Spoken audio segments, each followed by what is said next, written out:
বৃষ্টি থেমে গেলে ছাতাটাকেও বোঝা মনে হয়, কালি ফুরিয়ে গেলে কলমটাও আবর্জনার ঝুড়িতে জমা হয়, প্রিয়জনের দেওয়া ফুলটা বাসি হয়ে গেলে সেটাও পরদিন ডাস্টবিনে পাওয়া যায়। পৃথিবীর নিষ্ঠুরতম সত্য হলো মানুষ আপনার উপকারের কথা বেশি দিন মনে রাখবে না। পৃথিবীর নিদারুণ বাস্তবতা হলো কার কাছে আপনি কতদিন প্রায়োরিটি পাবেন সেটা নির্ভর করে কার জন্য কতদিন কিছু একটা করার সামর্থ্য আছে তার উপর। এই বাস্তবতা আপনি মানলেও সত্যি, না মানলেও সত্যি।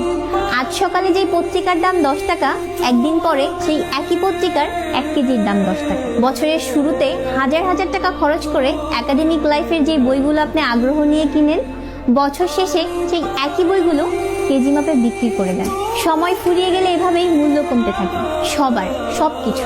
আমরা আপাদমস্তক একটা স্বার্থপর প্রাণী। আমরা ভিক্ষুককে 2 টাকা ভিক্ষা দেওয়ার আগে চিন্তা করি কতটুকু পূর্ণ অর্জন হবে। বিনা স্বার্থে মানুষ ভিক্ষুককে ভিক্ষাও দেয় না। এত কিছুর পরেও চলুন একটু হেসে কথা বলি। হেসে কথা বলি, রাগটাকে কমান, অহংকারটাকে কবর দিয়ে দিই। যদি জীবনে সুখী হতে চান তাহলে প্রত্যাশা কমান। আপনি যদি কারোর জন্য কিছু করে থাকেন তবে সেটা আজীবনের জন্য ভুলে যান।